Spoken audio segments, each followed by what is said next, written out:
அனைவருக்கும் வணக்கம். என் லைஃப்பில் இந்த மாதிரி ஒரு பெயின்ஃபுல்லான ஒரு சுச்சுவேஷனை நான் ஃபேஸ் பண்ணதே கிடையாது. மனசு முழுக்க வலி வலி மட்டும்தான்.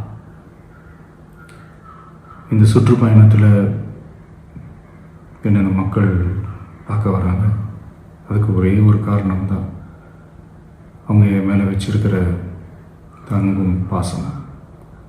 அந்த அன்புக்கும் பாசத்துக்கும் நான் எப்பவும் கடமைப்பட்டிருக்கிறேன். அதனால தான் இந்த சுற்றுப்பயணத்தில் மற்ற எல்லா விஷயங்களையும் தாண்டி மக்களுடைய சேஃப்டி, அதில் எந்த காம்ப்ரமைஸும் பண்ணிடக்கூடாதுன்றதுக்காக தான் அது என் மனசில் ரொம்ப ஆழமாக இருக்கும் அந்த எண்ணம்.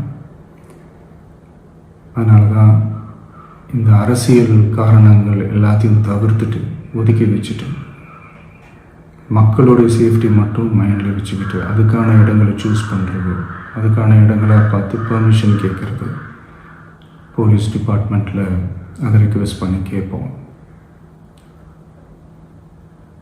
ஆனால்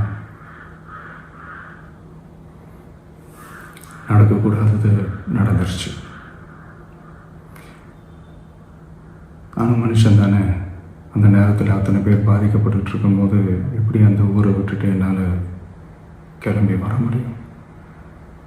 நான் திரும்ப அங்கே போகணும்னு இருந்துச்சுன்னா அதை ஒரு காரணம் காட்டி அங்கே வேறு சில பதட்டமான சுச்சுவேஷன்ஸ், வேறு சில அசம்பாவிதங்கள் அந்த மாதிரி எதுவும் நடந்துடக்கூடாதுன்றதுக்காக தான் நான் அவாய்ட் பண்ணேன். இந்த நேரத்தில் சொந்தங்களை இழந்து தவிக்கிற அத்தனை குடும்பங்களுக்கும் என்னுடைய ஆழ்ந்த இரங்கலை தெரிவிச்சுக்கிறேன். எனக்கு தெரியும், என்ன சொன்னாலும் இது ஈடேயாகாதுன்னு எனக்கு தெரியும். ஹாஸ்பிட்டலில் ட்ரீட் பண்ணிகிட்ருக்கிற எல்லாருமே சீக்கிரமாக க்யூர் ஆகி வரணுன்றது இந்த நேரத்தில் நான் வேண்டிக்கிறேன். கூடிய சீக்கிரமே உங்கள் எல்லாரையும் நான் சந்திக்கிறேன். இந்த நேரத்தில் எங்களுடைய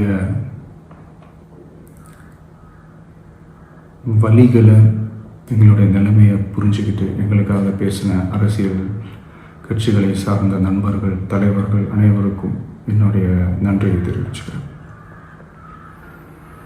கிட்டத்தட்ட ஒரு 5 மாவட்டத்துக்கு பிரச்சாரத்துக்கு போனோம். இந்த மாதிரி எதுவுமே நடக்கல. ஆனால் கரூரில் மட்டும் ஏன் எப்படி நடக்குது, எப்படி நடக்குது? மக்களுக்கு எல்லா உண்மையும் தெரியும். மக்கள் எல்லாத்தையும் பார்த்துக்கிட்டு இருக்கிறாங்க. கரூரை சேர்ந்த அந்த மக்கள் அந்த உண்மையெல்லாம் வெளியில் சொல்லும்போது எனக்கு கடவுளே நேரில் வந்து இறங்கி அந்த உண்மைகள்லாம் சொல்கிற மாதிரி எனக்கு தோணுச்சு. சீக்கிரமே எல்லா உண்மைகளும் வெளியில் வரும்.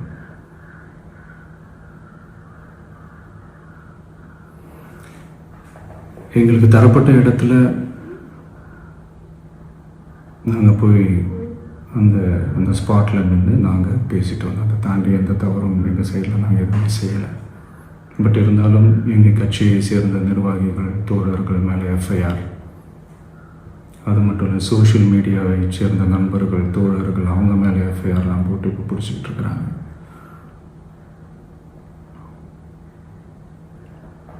சிஎம் சார், உங்களுக்கு ஏதாவது இந்த பழி வாங்கணும் அப்படின்ற எண்ணம் ஏதாவது இருந்துச்சுன்னா என்ன வேணாலும் பண்ணுங்க.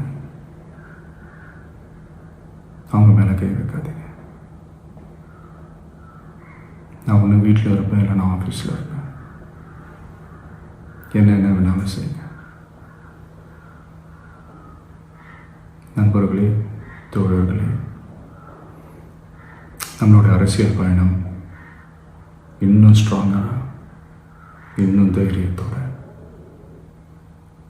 கண்டினியூ ஆகும்.